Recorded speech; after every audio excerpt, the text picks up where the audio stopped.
first video we are reacting to is Tony Brienne, and is the Pick Me era is back, and it's worse than ever.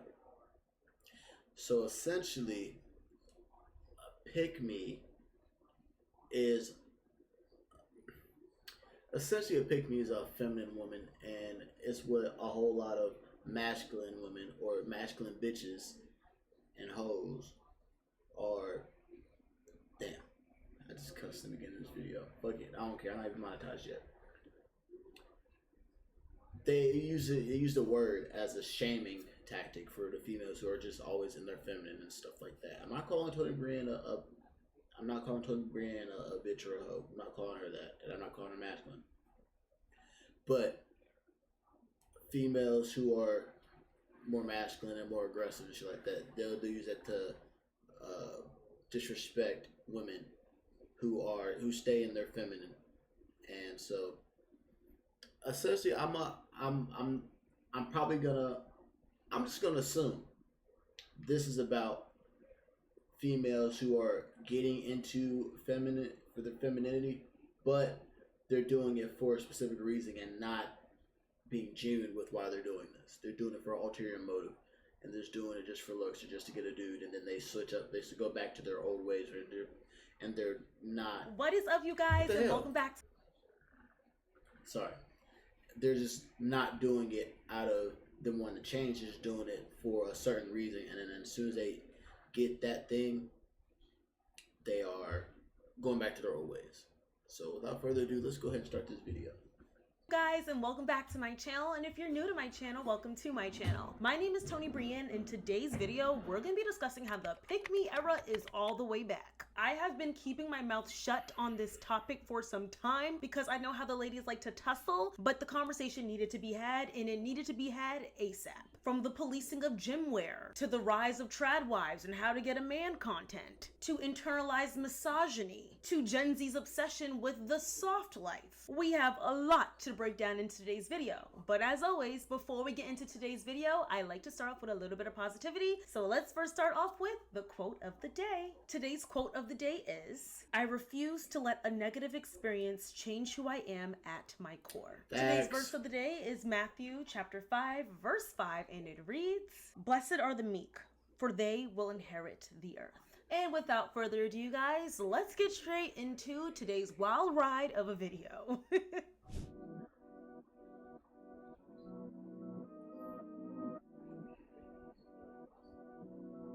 Taking you in this moment. We have been for a long time in a time period where women are gaining popularity and going viral for making content on telling women how to keep a man, how to get a man, and how to shrink yourself in order to get the man of your dreams. You know what's crazy, bro? Because you wouldn't think that there's content on females teaching females how to get a man. You wouldn't think that. Because it's easy for the females. So I think, because I'm a man. Easy for the females. Especially the beautiful ones. All they gotta do is just be pretty. Walk outside and do what they need to do, you know. And be feminine. And just a good person.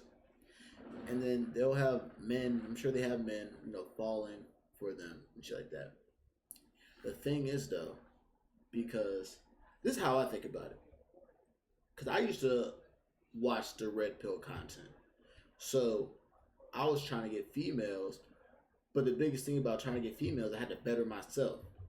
As in, go to the gym. Watch how I talk to people. As in, like, learn how to conversate and shit like that. Which I already had a mouthpiece on me. What else? Shit, make more money. And pretty much just better myself. With females, I wonder how it goes. Like, bro, in you know, I'm not gonna take it back, but I did just say that I'm surprised there's content for this, but there's books on this too that they've always had. So it's like, I have a feeling that a lot of these videos and stuff like that, like, look at this. How to get him to chase you without playing any games. Keep him chasing. do this to attract men. Females, literally, you just have to be a great person, have genuine energy. Don't waste his time or your time. Just be honest. And honestly, just really just be a good person to take care of yourself. That's it. You don't need these videos. Like, don't be fake. And stop giving the wrong guys your attention. For example, stop giving a dude who has 5-6 baby mamas, who cheats all the time, don't have a job, don't have a car, constantly uses your shit or lies to you and abuses you. Stop giving him attention for some quick fix just because he got good dick or something like that. Don't be doing that, because that'll skew your perspective on men. When there's great men out here who work, take care of themselves, take care of their family, have a great family support system, who are looking to have a good relationship, who don't cheat, don't have any problems, they just love their peace. That's all you have to do. It's not hard whatsoever. And that's easily by. And the biggest thing is, like I said, be a genuine good person. That's all you have to do. Stop going for these bums and be a genuinely energetic, great person. Be honest. By submitting, staying quiet, and looking pretty while doing so. And what the I used to think I wanted that because that's why I stopped consuming that red pill content. Because there's a whole lot of bullshit. Bro, all these fucking gnats, man. It's a whole lot of bullshit. I used to think I wanted that until I got somebody who was like that. But she was doing it for the wrong reasons. Not the wrong reasons, but she did it because of her past. Like, people would use what she when she would confide in people would use that to not control her, but manipulate her and throw it back at her face, shit like that. To where it's like, all right, now I understand that you're quiet, but I'm showing you that I won't do that. But you're not even, got you, bitch. I don't know. I'm not that type of person who's gonna do that. And I've been closed off because I don't want that same thing to happen to me when it comes to, if I'm vulnerable with you, you're not gonna just throw it back in my face. But that was off of I was moving in survival.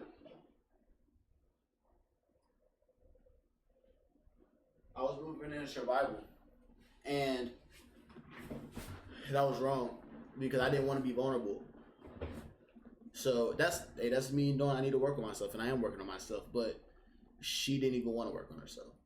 And so I'm like, I can't be with somebody who, if I'm being vulnerable and I told you how much it is for me, like how hard it is for me to be vulnerable, and you're not being vulnerable. But me, I can't get that. You just don't care, and you're just fighting it. And you can say that you really care about me and shit like that, but it don't mean nothing unless you're showing me. Actions speak louder than words. Absolutely crazy part about this is that this is all marketed as self-love and knowing your worth. But the question is, how exactly did we get here? How did we get to the deepest depths of hell? Well, the pick-me era has absolutely always existed. But before we talk about how long it's existed, let's talk about what exactly is a pick-me for those who may not know. Let's Google it. What is a pick-me? Okay, according to AI Overview, which I don't typically like to use, but here we are. A pick-me girl is a slang term used to describe a woman who tries to get male attention and validation by acting differently from other women, often by downplaying traditionally feminine traits or interests, or by denigrating other women. This behavior is seen as performative and driven by a desire for male approval. Ooh, now that was quite the definition. And quite frankly, as young girls, we have seen this a multitude of times. Why should you say it like that? I mean, look at the shows and movies we grew up watching. The girl that was not like the other girls was always the girl that was picked at the end of that said movie or TV show. My favorite is Starstruck. I don't know if you guys remember that movie Starstruck on Disney Channel, I where the remember it. small town girl didn't care about boys and didn't care about concerts, didn't care about looking all cute and pretty, and is disgusted by the fame of this singer named Chad, who, is it Chad? I think it's Chad. Hold on. I lied. Christopher, but Chad is always the name of the star athlete or the star male person inside a movie or a TV show. But anywho, he's basically like Justin Bieber back in the early 2000s, and he probably reflected it because he had a little sad swoop bang going on that was so prevalent in 2010 when this movie came out. But she just did not want to hang out with this guy, but then he ends up falling in love with her, and then they all live a happily ever after story. Whereas the girls that were seen as more ideal or more digestible don't ever get the guy. This is seen in another Cinderella story. And honestly, there's multiple Cinderella narratives that we grew up with, but it's the girl that likes to wear sneakers with her dresses and doesn't care to wear makeup or doesn't care to be on the cheerleading squad ends up being picked because she's just so different. One thing that I can say, and I'm pretty sure y'all know this because I've said this plenty of times, but I'm gonna say it again, I'm gonna keep reiterating it. Females I fuck with, I don't want no makeup on you. No makeup on you. Beautiful bare face. I don't use no makeup and I'm beautiful. You don't need no makeup. Mean Girls 1 and Mean Girls 2. Katie transitioned herself into that male gaze persona, but the dream guy didn't like that. He liked the girl from Africa that liked to ride on elephants. Which is another stereotype that we can talk about for days on end. But anyways. And then Mean Girls 2, I mean, they went far beyond this trope because they really made this girl be a pick-me. Like, I like to work on cars with my dad, and I don't care about going to the dance, and I don't want to go to homecoming, and I don't want to wear a dress. I'm different. And then who gets picked? She gets picked at the end of the movie by the dream guy. Think of the movie Tall Girl. She's tall, she's different, she gets bullied for it, which is not okay, but she gets picked at the end. So the pick me trope that we saw in movies and TV shows was meant to uplift not women. hers though, because she white. But give me a tall, beautiful, brown skinned female. However, in doing so, it put down other women. It put down the women that fit more into the feminine standard. So when young girls are constantly seeing this growing up, they start believing that they're different. They want to be different. I don't hang out with the girls. I hang out with the boys because I'm special. When in all actuality, it's probably because you're too busy trying to be like the boys versus hanging out with the girls. Because it makes you not like. Same old phone? Nah. Upgrade to the new Galaxy Z Fold 7. Your favorite movies and shows together. Because Disney Plus. The other girl. One thing that I can say though, I don't want my female having a lot of guy friends. Because a lot of females would usually choose, yeah, guys are more, guys aren't all about the drama and bullshit like girls are. Which is true. I understand that. A lot of these niggas are bitches. But I know that all those guys, friends that you say you have, they aren't with you because they want to be your friend. I know why they with you. No matter if you can or can't see it. If you can see it and you're still their friend, then that's bad because you're just using it. Or maybe you are doing something. I don't know. Frankly, I don't care. It's still bad. Like, I'd rather have my girl who only has like one or two close friends. And there's just they also have like acquaintances they don't really talk to, but they see every once in a while. Like that's how I am. I probably have like 5 people that I call my siblings who aren't blood related that I truly care about, and it's like 3 or 4 guys and 1 girl, and that works out for me. Like, I want my girl to have at least a couple close friends. It could be a boy and a girl. But, no, like, oh, I only am with boys. Because I want my girl to be feminine. Like, yeah, there's something about females who, like, if they do masculine shit, this just turn me off. Like, did you know how to change your brakes? Okay, cool. Because your dad taught you. All right, I can do it, though. I can change your brakes, or just go to the shop. I would change the brakes because I know how to change the brakes. But okay, cool. You like to work on cars. That's cool. I'm not really into cars like that. Good for you. Like, don't have a conversation with me about cars. I don't care. It's like a turn off for me. I like my females feminine. Like, talk about getting your nails done or something like that, or girl shit. girls, which is quite They interesting. don't be talking about 2K, because, like, what girl do you know that actually enjoys playing 2K? However, I do strongly believe this trope started to die down as the girl boss era rose. And basically the entire "I don't need a man" rhetoric. Feminism was on an all-time high, I would say, between 2013, 2014, until right about 2020, 2021. And this was when I believe a lot of millennials were entering into the workforce and they were trying to break the stereotypes that women just stayed at home. It was all about rejecting the traditional paths of males being the only ones that were able to climb that corporate ladder. And not only that, women didn't just have to be able to be successful by climbing that corporate ladder, because social media exploded. Women were selling things on Etsy, they were selling things on eBay, they were creating blogs, creating social media platforms where they were making so much more money than the traditional man in the corporate space was making. And how can we forget all the pyramid scheme companies? How can we forget Mary Kay, Avon? Women were selling things without needing a man's approval. So it was all about hashtag girl. I remember all I'd see is Avon when I was younger. Just Avon deodorant, Avon lotion, shit like that, bro. I feel like Avon was a fucking pyramid scheme or something like that. Because literally, at least one of my aunts was selling Avon products. I always had it.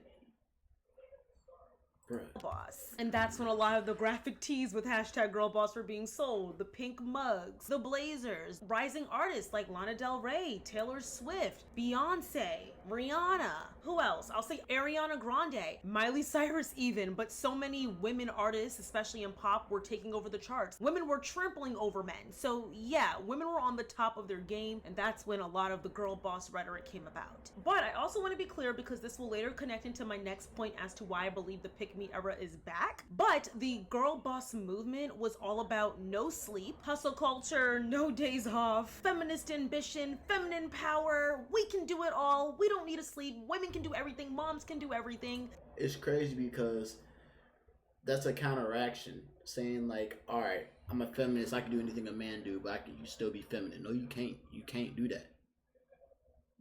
Because being a girl boss,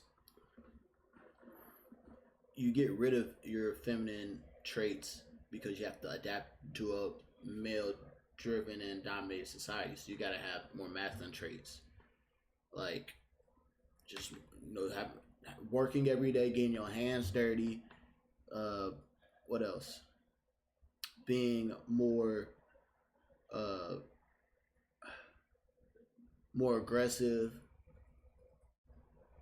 having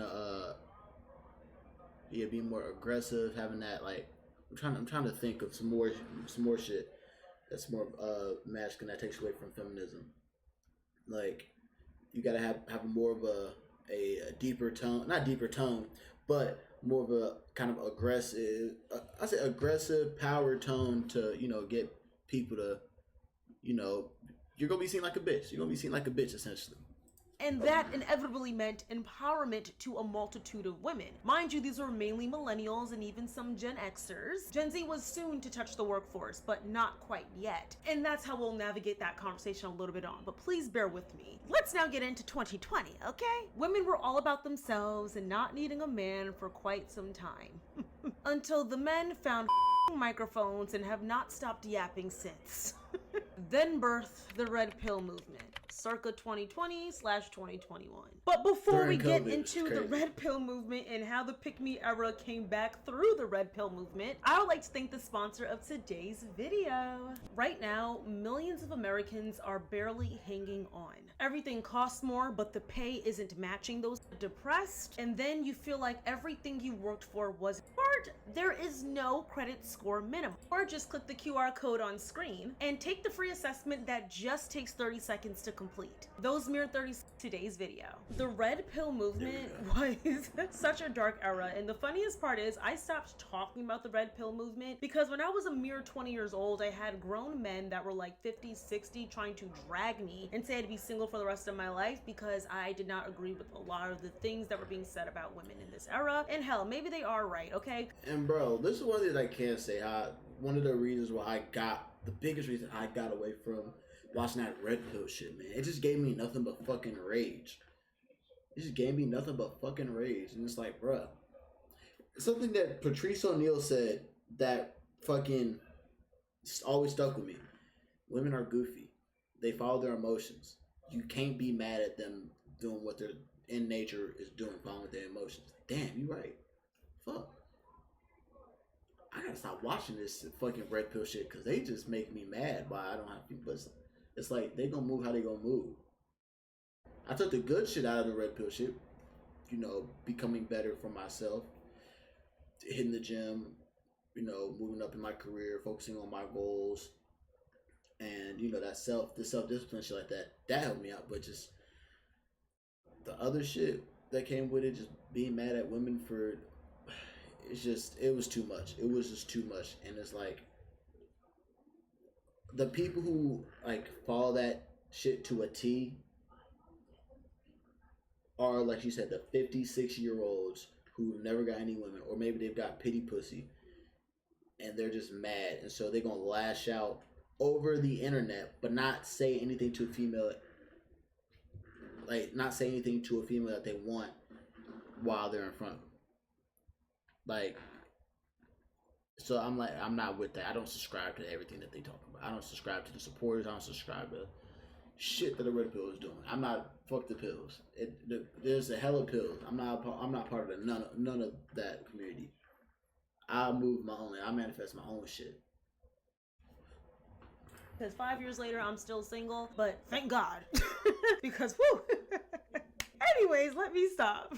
But the red pill movement framed male validation as the ultimate prize. Women would go on podcasts like Kevin Samuels, RIP to him, he's no longer with us. Fun fact, but not necessarily a fun fact, I used to date a guy that was neighbors with him, like direct neighbors with him, and shit. the apartment that he passed away in, the penthouse he passed away in, the guy I was dating literally lived next to him. He was like, yeah, that's his apartment, like we used to be cool. I guess I should have taken that as a sign, because he wasn't too far off from Kevin Samuel's beliefs, so that's why we no longer speak anymore. I ain't gonna cap. I used to listen to Kevin Samuels. He had some good shit. He was on his shit. He had some very good ideas and shit like that, but that did take my mind though. So pretty much anytime you're going to learn from somebody, take their shit with a grain of salt. Move it your own way. Like, one of the horrible things is, like, not horrible, but the huge things that the red pill, they would preach, you need to be working nonstop, da-da-da-da. Which is like, okay, yeah, make your money. I remember I was doing that when I wasn't really on stream. When I was trying to get this place, I was working nonstop. But they also tell you to hide your emotions. And I was doing that. And guess what? That killed me. That killed my spirit. That kept me inside. I was having an internal war with myself. I can't do that. See, like, I love getting on stream, but I know that if I'm forcing a reaction, y'all will sense that because it's not being genuine. So I at least get on stream once in a week. I'm going to start doing more streams during the week, but I also got to have my time to myself and do the shit that I want to do.